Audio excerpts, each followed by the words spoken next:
గోమతి పాడ్కాస్ట్కి స్వాగతం. జనరల్గా మనం ఈరోజు ఏం మాట్లాడుకుంటున్నామంటే జాబు బిజినెస్ గురించి అయితే మాట్లాడుకుంటున్నాం. కానీ పిల్లలకి మ్యాచెస్ చూసేటప్పుడు మన వాళ్ళంతా ఏం చేస్తారంటే తెలుగు రాష్ట్రాల్లో అబ్బాయి ఏం చేస్తున్నాడు, ఏం జాబ్ చేస్తున్నాడు, ఎంత శాలరీ వస్తుంది అని చెప్పేసి అయితే చాలా గర్వంగా అడుగుతారు, కాన్ఫిడెంట్గా అడుగుతారు. కానీ అది నా దృష్టిలో చాలా దారుణమైన విషయం అని నేను చెప్తూ ఉంటాను. ఎందుకంటే జాబ్ అనేది వరెస్ట్. ఎందుకంటే దాని ఖర్చులు ఎట్లా ఫిక్స్ అయి ఉంటాయో దాని శాలరీ అలానే ఫిక్స్ అయి ఉంటుంది. ఎందుకంటే ఇంత శాలరీ వస్తుందని మనం ఫిక్స్ అయి ఉంటాం.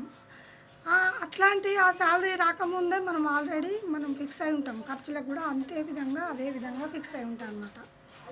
కానీ అది తప్పు విషయం. ఎందుకంటే తప్పు విషయము, అది వరెస్ట్ విషయం.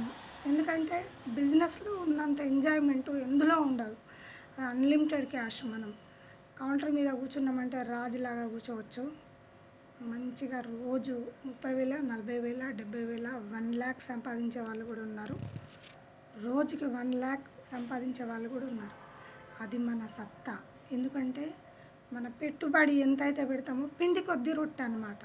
మనం ఎంత పెట్టుబడి పెడితే అంత బిజినెస్లో అంత మనీని మనం గెయిన్ చేయొచ్చు అన్నమాట. Thank you for watching.